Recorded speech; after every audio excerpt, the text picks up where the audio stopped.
بسم اللہ الرحمن الرحیم۔ آج کا سوال ہے وطن سے محبت کرنا کیسا ہے؟ پوچھ رہے ہیں فرحان بھائی بامبے سے۔ جواب عرض ہے کہ وطن سے محبت کرنا ایک فطری امر ہے، نیچرل چیز ہے، انسان کی فطرت میں داخل ہے۔ جس طرح انسان کو اپنے گھر والوں سے، بال بچوں سے، ماں باپ سے محبت ہوتی ہے، اسی طرح فطری طور پر، نیچرلی طور پر وطن سے محبت کا ہونا یہ لازمی ہے۔ البتہ وطن سے محبت کو ایمان کا جز قرار دینا، جیسا کہ بہت سارے لوگ آزادی کے جشن آزادی کے موقع پر 15 اگست ہے، 26 جنوری کے موقع پر ایک حدیث بیان کرتے ہیں، حب الوطن من الایمان، کہ وطن سے محبت کرنا ایمان کا جز ہے۔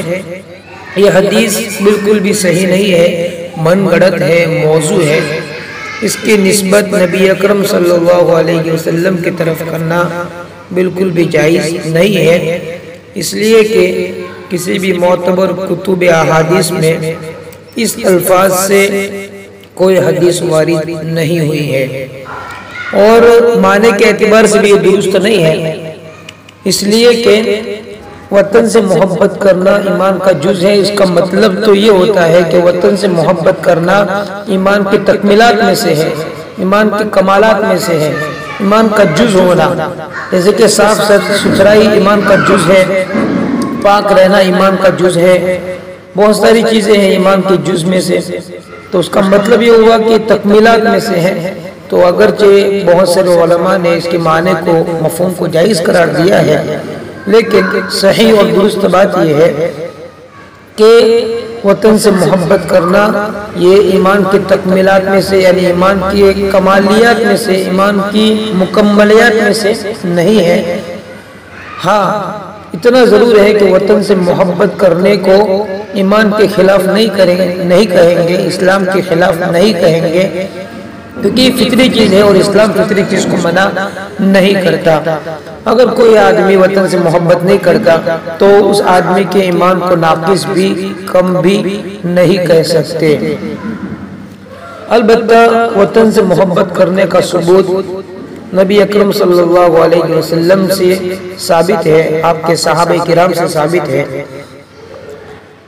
جس وقت بچپن کے اندر آپ صلی اللہ علیہ وسلم سفر فرما رہے تھے، راستے میں ورقہ بن نوفل سے ملاقات ہوئی، اس نے آپ کو جو پیشن گوئی دی تھی، 3 باتیں کہی تھی کہ آپ کی قوم آپ کو تکلیفوں میں، آزمائشوں میں مبتلا کرے گی۔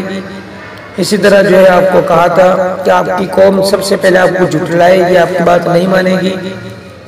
تو اس موقع پر آپ صلی اللہ علیہ وسلم نے سکوت اختیار کیا، کوئی جواب نہیں دیا۔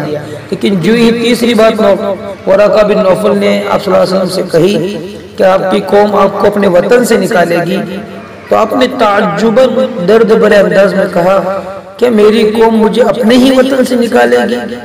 یہ انداز میں آپ نے جواب دیا تھا اور ایک تعجب اور درد کا اظہار کیا تھا۔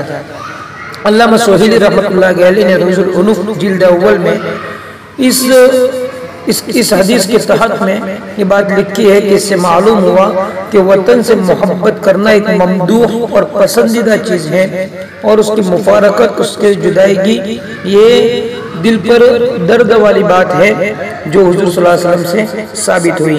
اسی طرح آپ صلی اللہ علیہ وسلم جس وقت آپ کو نکالا گیا تو آپ نے فرمایا تھا مَا أَطْيَبَكِ مِن بَلَدٍ وَأَحَبَّكِ إِلَيَّ وَلَوْلَا أَنَّ قَوْمِي أَخْرَجَنِي مِنْكِ مَا سَكَنْتُ غَيْرَكِ، کہ اگر یہ مجھے بہت پسند ہے، میرا شوہر مجھے اس سے بہت محبت ہے، میری قوم مجھے اس سے نہ نکالتی تو میں سکون کے ساتھ یہی رہتا، اس کے علاوہ کہیں اور نہ رہتا۔ اسی طرح حضرت انس رضی اللہ عنہ روایت کرتے ہیں، انس نے قول کان نبی صلی اللہ علیہ وسلم، کہ نبی صلی اللہ علیہ وسلم جب سفر سے لوٹتے تھے اور وہاں کے پہاڑوں کو، آبادیوں کو دیکھتے تھے مکہ کی، اوزع راحلتا کہ اپنی سواری کو تیز کرتے تھے، اونٹ کو تیز کرتے تھے، اور اگر دوسری کوئی سواری ہوتی تو ایڑی لگا کر اس کو بہت زیادہ تیز کرتے تھے وطن کی طرف۔